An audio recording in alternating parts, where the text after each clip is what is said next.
오늘은 느헤미야서 3장과 4장 말씀을 공부하도록 하겠습니다.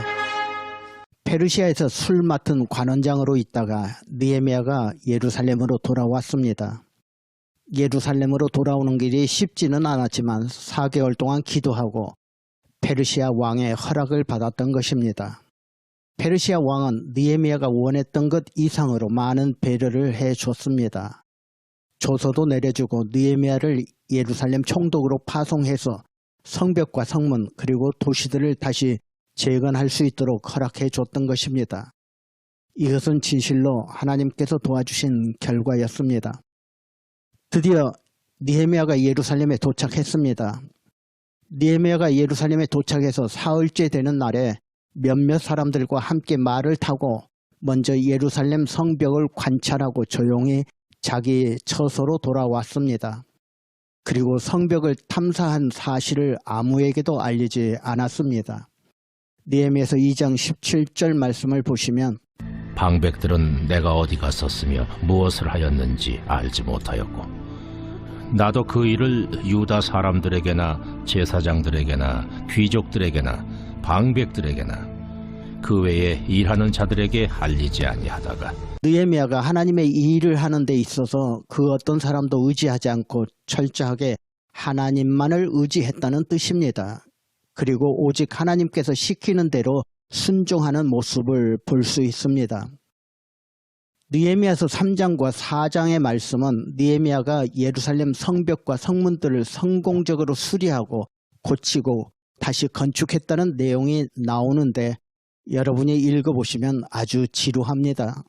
내용 전체가 누가 무슨 문을 달았고 누가 무슨 기둥을 세웠고 누가 담을 쌓았다 하는 그런 내용들이 줄줄이 나옵니다.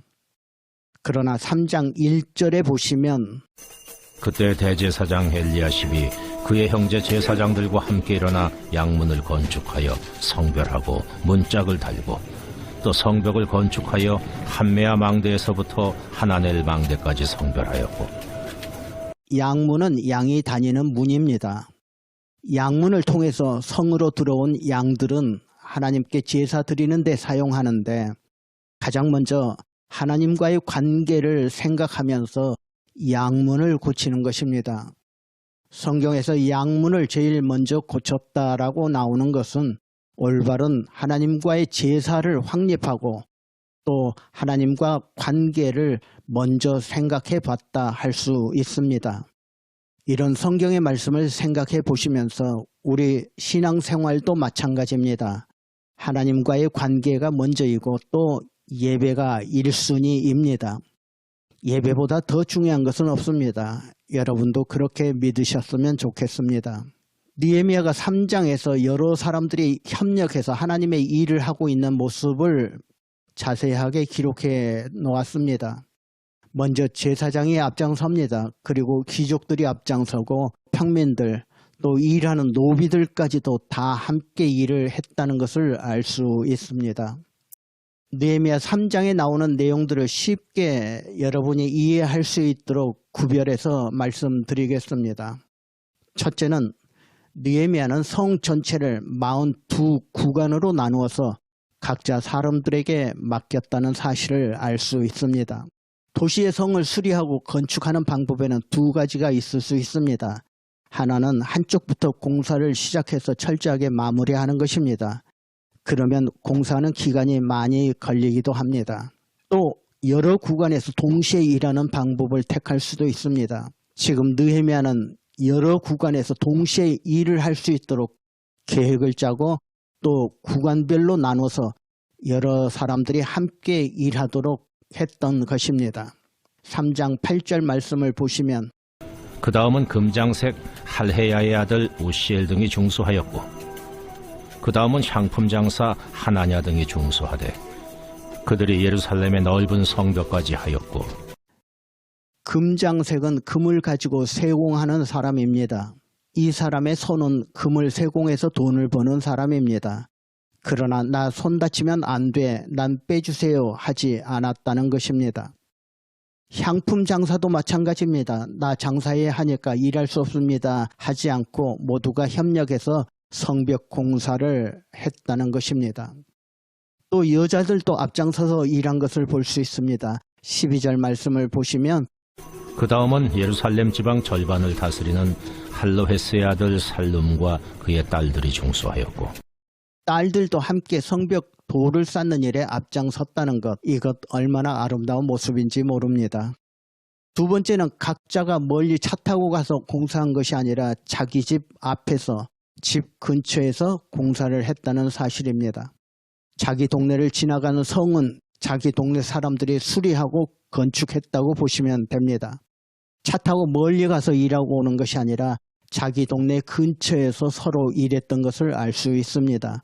28절에서 32절 말씀을 보시면 마문 위로부터는 제사장들이 각각 자기 집과 마주대한 부분을 중수하였고 그 다음은 임멜의 아들 사독이 자기 집과 마주대한 부분을 중수하였고 그 다음은 동문지기 스가냐의 아들 스마야가 중수하였고 그 다음은 셀레마의 아들 하나냐와 살랍의 여섯째 아들 하눈이 한 부분을 중수하였고 그 다음은 베레가의 아들 무슬람이 자기의 방과 마주대한 부분을 중수하였고 그 다음은 금장색 말기야가 한밉갓 문과 마주대한 부분을 중수하여 느디님 사람과 상인들의 집에서부터 성모퉁이 성루에 이르렀고 성모퉁이 성루에서 양문까지는 금장색과 상인들이 중수하였느니라.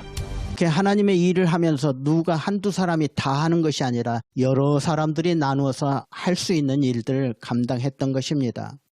그래서 느헤미야 3장에는 그 다음은 또 그 다음은 이라는 말이 약 30번 정도 계속해서 나옵니다. 예루살렘 성벽 공사를 하는데 어디서 어디까지는 누가 공사하고 그 다음은 누가 건축하고 그 다음은 누가 문을 달고 그 다음은 하는 식으로 기록되어 있습니다. 저는 이것을 보면서 교회 일도 이렇게 했으면 좋겠다 생각합니다. 장로님들이 해야 할 일은 장로님들이 감당하고 그 다음은 김 집사님이 그 다음은 박 권사님이 이렇게 감당하고 또 그렇게 각자 최선을 다하실 때 하나님의 뜻이 이루어지는 것입니다. 세 번째는 느헤미야 3장에서 공사에 참여했던 사람들의 이름 하나하나가 기록되어 있다는 사실입니다. 느헤미야는 3장을 기록하면서 모든 사람들이 참여해서 완성했다라고 한두 줄로 기록해 놓지 않았습니다. 당시 성벽 공사를 하는데 수고한 사람들의 이름을 일일이 기록하고 있는 것을 볼 수 있습니다. 우리가 보기에는 별로 중요한 것 같지 않지만 느헤미야는 한 사람 한 사람 이름을 마치 전화번호부를 기록한 것처럼 줄줄이 이름을 기록해 놨습니다. 3장에만 약 75명의 이름이 기록되어 있습니다. 왜 이렇게 많은 사람들의 이름을 기록했을까? 이것은 많은 사람들이 모두 협력해서 이런 일을 완성했다 하는 것을 보여주는 것입니다. 예루살렘 성 건축은 전적으로 느헤미야의 공로로 이루어졌습니다. 느헤미야의 리더십이 없었다면 이루어질 수 없는 일이라고도 볼 수 있었습니다. 그러나 느헤미야 3장에 많은 사람의 이름이 나오지만 느헤미야의 이름은 한 번도 안 나옵니다. 자신의 이름은 쏙 빼고 누가 문짝을 달았다, 누가 기둥을 세웠다, 누가 돌멩이를 갖다 놓았다 이렇게 기록하면서 일일이 다른 사람을 칭찬하고 격려해 줬던 것입니다. 하나님께서도 아마 교회를 위해 누가 봉사하고 누가 무슨 일을 했고 누가 헌금하고 우리는 잘 몰라도 하나님은 다 아실 것입니다. 사람은 보지 못해도 하나님은 세밀한 것까지 다 보시는 분이십니다. 아마 누가 기쁨으로 열심히 일했고 누가 하나님의 일에 참여했는지 하나하나 기록하시고 또 칭찬해 주실 줄로 믿습니다. 느헤미야는 자신의 업적을 전혀 자랑하지 않고 다른 사람들의 이름들만 많이 기록하고 칭찬해 줬습니다. 이것이 느헤미야의 리더십인지도 모릅니다. 네 번째는 모든 사람들이 서로 협력하고 서로 칭찬하고 서로 돕고 그러는데 그 중에 꼭 돌연변이 협력하지도 않고 돕지도 않고 또 비난하는 사람들이 있었다는 사실입니다. 3장 5절 말씀을 보시면 그 다음은 드고와 사람들이 중수하였으나 그 귀족들은 그들의 주인들의 공사를 분담하지 아니하였으며 드고와 사람들은 적극 협력해 주는데 그 귀족들은 협력하지 않고 앉아 있었다는 것입니다. 귀족들은 누릴 거 다 누리면서 봉사하고 헌신하는 일에는 참여하지 않았다는 것을 볼 수 있습니다. 가끔 하나님의 일을 하는데 누가 무슨 일을 했고 누가 무슨 일을 감당했고 또 누가 어떻게 했고 하다가 그러나 누구누구는 하지 않았으며 이렇게 기록이 되면 곤란합니다. 다 열심히 하는데 자신만 안 하고 빠지면 자기 자신도 불행하고 교회도 불행합니다. 우리 교회는 드고와 귀족 같은 사람이 없었으면 좋겠습니다. 다섯 번째는 일을 하다 보면 쉬운 일도 있고 힘든 일도 있습니다. 힘들다고 짜증내지 않고 쉽다고 좋아하지 않는 모습을 성경에서 보여주고 있습니다. 느헤미야서 3장 14절 말씀을 보시면 분모는 베타게렘 지방을 다스리는 레갑의 아들 말기야가 중수하여 문을 세우며 문짝을 달고 자물쇠와 빗장을 갖추었고 분무는 성읍이 더럽혀지지 않도록 쓰레기와 오물을 실어 나르는 문입니다. 한마디로 냄새나는 곳입니다. 이 문을 누가 담당했느냐? 레갑의 아들 말기야와 아들이 분담했다 하고 기록되어 있습니다. 가끔 주님의 일을 하다 보면 눈에 띄지 않는 일들이 많이 있습니다. 심지어는 더럽고 냄새나는 일들도 있습니다. 그러나 하나님의 일에는 큰 것, 작은 것, 더러운 것, 천한 것이 없습니다. 하나님 보시기에는 다 귀한 일일 뿐입니다.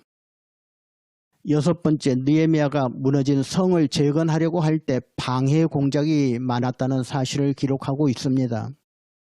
예루살렘의 성벽이 세워지게 되면 주변 국가 세력이 약해질 수도 있습니다. 특히 예루살렘과 가까운 사마리아 사람들이 어떻게 하든지 성벽을 쌓지 못하게 합니다.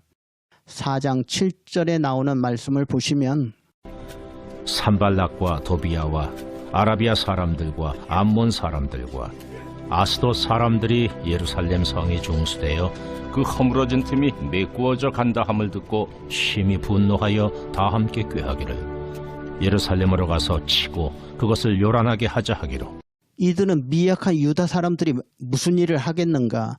불탄 돌을 흙무더기에서 다시 일으키려 하는가? 힘도 없고 능력도 없고 아무것도 할 수 없는 너희들이 무엇을 할 수 있겠는가? 포기해라 포기해라 하면서 비웃는 것입니다. 심지어는 그들이 건축하는 성벽은 여우가 올라가도 곧 무너질 것이다 하고 놀려댑니다. 여러분, 우리를 대적하는 사탄의 세력도 이와 비슷합니다. 사탄 마귀는 우리의 신앙과 믿음을 떨어뜨리려고 하고 또 마음에 상처를 주고 하나님의 일을 하지 못하도록 자꾸 방해하는 것입니다. 그러나 이스라엘 백성들은 그들의 조롱과 비웃음에 흔들리지 않았습니다. 오히려 더 공사를 빠른 속도로 진행했습니다. 그래서 예루살렘 성벽을 전부 완성하게 된 것입니다. 이것은 하나님의 함께 하신 결과였던 것입니다.